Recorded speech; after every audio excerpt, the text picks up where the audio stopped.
Consider the following statement of airport. Airport की बात कर रहा है, ठीक है। ये क्वेश्चन 1, 2, 3 ये सभी एयरपोर्ट है। कन्नूर, पैक्यांग, पैक यांग और कुरनूल, ये तीनों भी। और आगे क्या कह रहा है, in the recent past which of the above have been constructed as greenfield airport. तो कुरनूल आंध्र प्रदेश में है, ये हो जाएगा।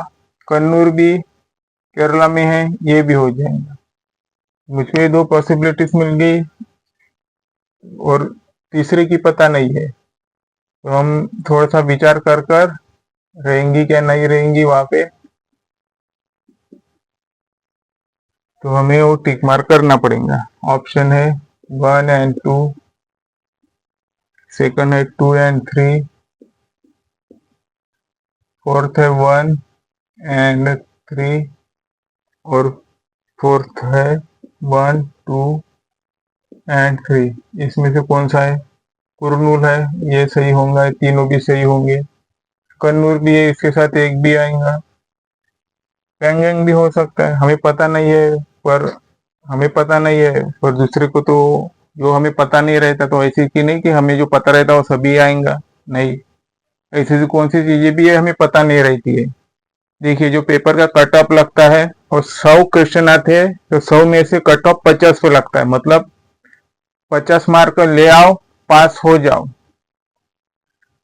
ये यूपीएससी सिविल सर्विस में है ना, 50 भी नहीं, 100 क्वेश्चन रहते हैं। 100 में से जो 40 भी लाता है ना, वो यूपीएससी का पेपर पास कर लेता है। पर ये इतना कठिनाई पेपर रहता है कि पसीना निकल जाता है वहां पर। तो सही है ये। तो आपको उतना ही, आपको सिर्फ पास होना है। पास होना है तो आप पास होने की तैयारी से ही जाइए, ठीक है। कह रहा है, in the recent past which of the above have been constructed. Project के अंदर कौन सा ये आएगा? मेरे ख्याल से तीनों भी आएंगे।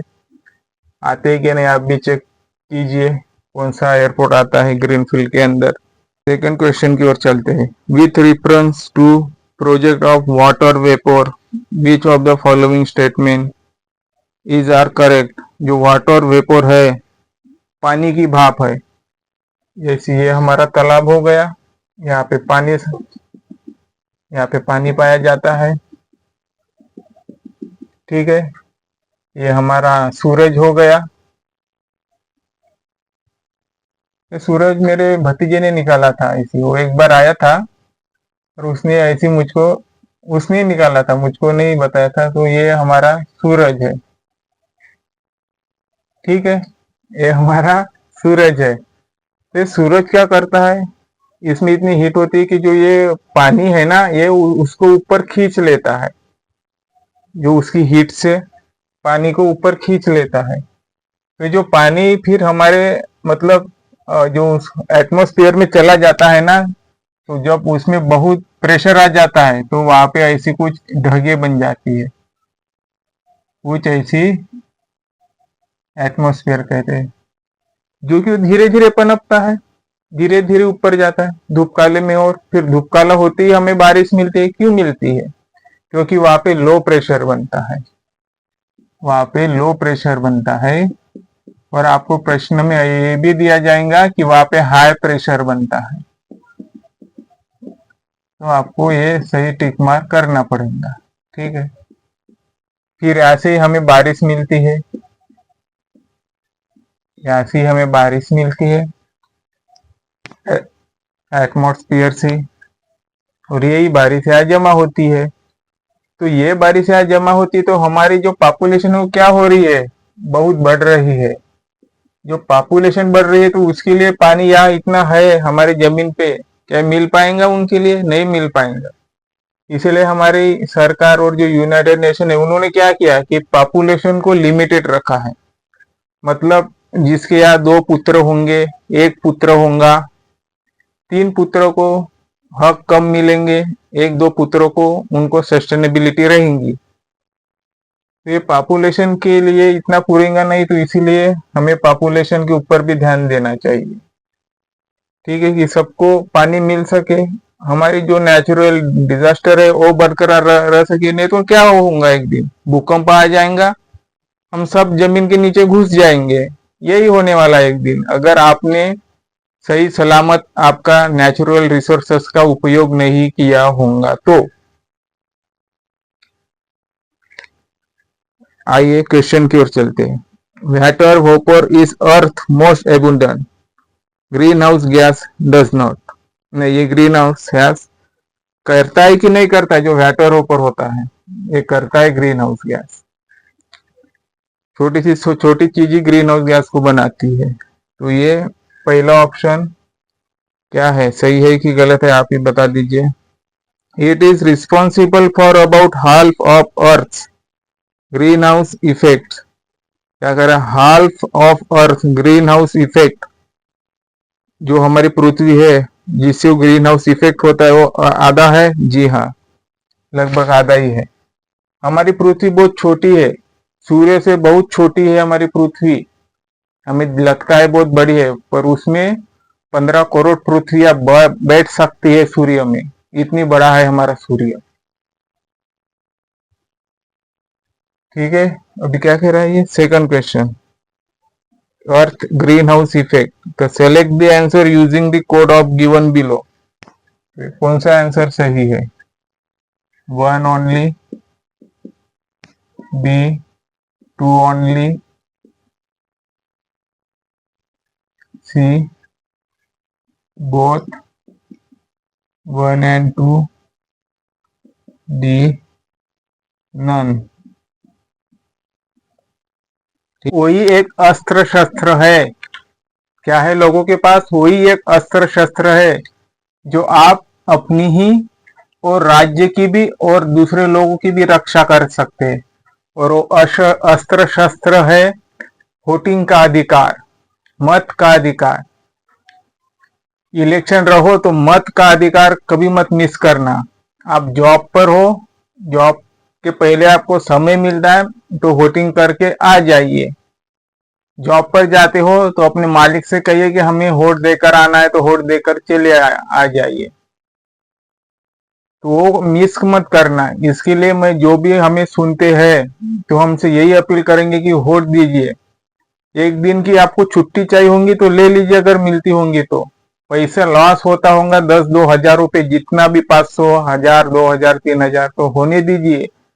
मत का ये है, वो मत मिस होने दीजिए, क्योंकि उसकी कीमत अनवैल्यू है, उसको कोई कीमत नहीं है मत को। इसलिए अपने मत को पैसों से मत तोलिए, क्योंकि तुम्हारा मत ही राज्य को बनाता है, लोगों को अच्छा बनाता है, लोगों को बताता है। इसलिए आपको वो भी पता रहना चाहिए कि मत किसे देना चाहिए, आपको स्वयं ढूंढना चाहिए। इसलिए हम कहते, पिछली बार कहते, ज्या दिवशी मताचं, ज्या दिवशी धर्माचं आणि जातीचं राजकारण झालं, त्या दिवशी सर्वप्रथम लोकशाही धोखे में आ जाएंगी। लोकशाही मतलब लोक। जिस दिन आपने धर्म को चुनकर या जात को चुनकर मतदान दे दिया, उस दिन सबसे पहले तुम ही खुद धोखे में आ जाओगे। फिर तुम्हारी स्वतंत्रता, स्वतंत्रता मतलब एक की नहीं होती है, बहुत जन की होती है। इसलिए वही एक सबसे अच्छा अस्त्र शस्त्र है तुम्हारे पास। फिर कोई नहीं है, फिर है तो रास्ते पे आइए और आंदोलन कीजिए। ये आपको चूज करना है, फिर अभी तुम्हें क्या करना है क्या नहीं करना है। हम कहां पर थे, वैलिडेशन ऑफ सर्टेन एक्ट। फिर मांगिए सरकार से अपना राइट, ये हमें ये चाहिए। 12 शेड्यूल किससे है, 12वां अनुसूची, 12th शेड्यूल।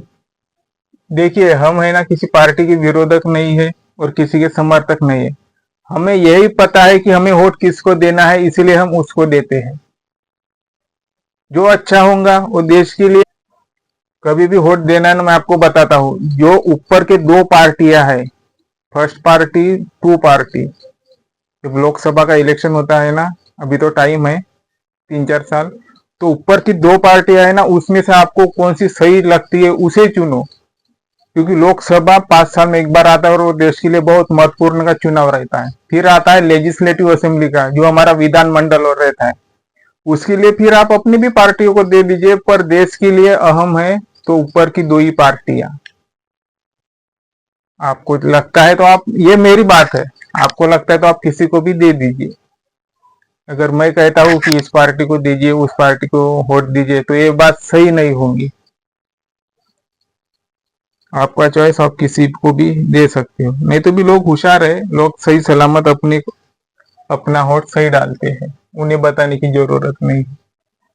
इसके लिए मैं एक बार गाना भी पेश करता हूँ, जो ये जो पब्लिक है ना, ये सब जानती है, ये जो पब्लिक है। आइए, 12 शेड्यूल क्या कहता है, ये कब बना था, 12 शेड्यूल कब बना था जी, मैं भी भूल गया। ये बना था 14th अमेंडमेंट।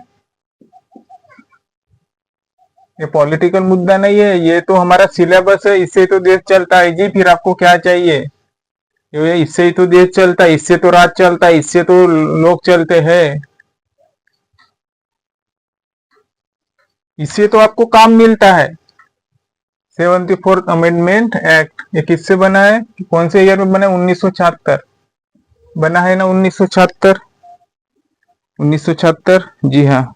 सेकंड, हाँ जी हाँ, 74th अमेंडमेंट, सॉरी 1992 में बना है, माफ कर दीजिए, 1992, ये 1992 में बना। और फिर कौन सा ऑप्शन ये है, हाँ ये ऑप्शन ए, ऑप्शन बी क्या है, शेड्यूल 11 शेड्यूल, 11 शेड्यूल। देखिए ये 12 शेड्यूल है ना, ये म्यूनिसिपैलिटी से है, हमारी म्यूनिसिपैलिटी की पावर बताता है। म्यूनिसिपैलिटी जो हमारी महानगर पालिका है, म्यूनिसिपैलिटी, उनके बारे में है म्यूनिसिपैलिटी, ठीक है, हाँ ठीक है। और ये किसके लिए है, हमारे, ये किसके लिए 12 शेड्यूल,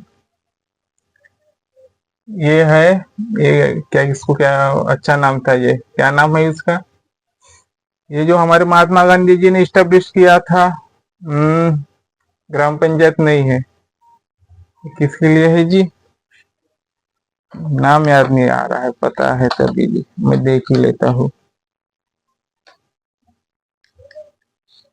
12 शेड्यूल है ना, पता है मुझे, पर मैं उसका नाम मिस कर गया। ये है, हाँ हाँ, पंचायत, सॉरी, देखिए इतना इजी नाम भूल गया मैं, पंचायत, ये पंचायत से है, ठीक है। 11 शेड्यूल पंचायत, जो हमारी पंचायत राज है, हम उसे कहते हैं हमारी पंचायत। 21 अधिनियम से बना है, ये 73वां अमेंडमेंट एक्ट से बना है, 73वां अमेंडमेंट एक्ट, और 1992 में बना है ये भी, ठीक है। फिर आते हैं क्वेश्चन नंबर सी के तरफ। शेड्यूल 10, 10वां शेड्यूल किसके लिए है, शेड्यूल 10 किसके लिए है, ये शेड्यूल 10, ये पूछते हैं, ये तो कितनी बार पूछा, हद से ज्यादा पूछा है, ये गतिविधि में ही रहता है। ये चलता है 92वां 52nd amendment act, 52nd amendment act, और कब पारित हुआ था, ये 1985 में, 1985 है ना, मैं देख लेता हूँ, शायद हम मैं गलत ना बता दूं, हाँ 1985 होगा। फिर आता है 9 शेड्यूल, डी क्या है, 9 शेड्यूल, डी क्या है, 9 शेड्यूल, आपको वैलिडेशन एक्ट बताया है, हाँ ये क्वेश्चन है, वैलिडेशन एक्ट। तो 12 शेड्यूल, 3rd शेड्यूल, और डी क्या है, 9 शेड्यूल, ये 9 शेड्यूल, ये क्वेश्चन है, हाँ वैलिडेशन है, ये हम इस पे बात करें, फंडामेंटल राइट पे नहीं, ये फंडामेंटल राइट में है शेड्यूल, ये फंडामेंटल राइट में सर्टेन एक्ट्स एंड वैलिडेशन, और क्वेश्चन में वैलिडेशन के लिए पूछा है, ठीक है, नहीं तो आप यही क्वेश्चन समझेंगे, तो ये भी सब इससे ही रिलेटेड है। नाइन्थ शेड्यूल क्या कहता है हमारा? नाइन्थ शेड्यूल, नाइन्थ शेड्यूल किससे रिलेटेड है? नाइन्थ शेड्यूल है validation act, validation act ninth schedule ही है ना? हाँ, नाइन्थ शेड्यूल, हाँ हाँ हाँ जी हाँ सही है। कभी कभी हमें भी थोड़ा मिसअंडरस्टैंडिंग हो जाता है। नाइन्थ शेड्यूल, जी हाँ, नाइन्थ शेड्यूल कब बना था? ये फर्स्ट अमेंडमेंट। अभी हम इधर आते हैं, ये ही यहाँ पे आ जाएगा, ठीक है। जो यही है ना, जो हमें पहले बताया था शुरुआत में, ये सब यहाँ पे आ जाएगा, जो कि पहला अमेंडमेंट है 1991 में बना था, जवाहरलाल नेहरू जी के वक्त बना था। तो ये ऑप्शन सही है, पर आप अपने हाथ से चॉइस कीजिए, क्योंकि वहां पे एग्जाम में मैं नहीं बताने वाला हूँ और कौन सा भी मास्टर रहे वो भी नहीं आने वाले है। आपको ये तर्क वितर्क रखना चाहिए। एट शेड्यूल, एट शेड्यूल किसके लिए है? ये लैंग्वेज के लिए है। लैंग्वेज मतलब हमारी भाषा। देखिए, यूनियन के लिए आर्टिकल 340 है, आर्टिकल 350 ए है, आर्टिकल 350 ए है मदर टंग लैंग्वेज, जो हमारी मातृभाषा रहती है उसके लिए। आर्टिकल 350 ए बी किसके लिए है? वो है लिंग्विस्टिक माइनॉरिटीज के लिए, ठीक है ना। और आर्टिकल 350 किसके लिए? हमारी हिंदी लैंग्वेज। 351 किसके लिए है? हिंदी लैंग्वेज। आर्टिकल ये हमारे हिंदी लैंग्वेज के लिए। और किस मिनिस्टर के अंदर आता है? ये आता है होम मिनिस्टर, होम मिनिस्टर, गृह मंत्रालय मिनिस्ट्री। और जो ये होम मिनिस्टर तो हो गई, पर इससे भी और कुछ क्या आता है हमारे होम मिनिस्टर के अंदर? आता है राज्य की, जो राज्य से संबद्ध जो भी गतिविधियां चलती है उसमें से कुछ या पूरी सभी हमारे होम मिनिस्टर के अंदर आती है।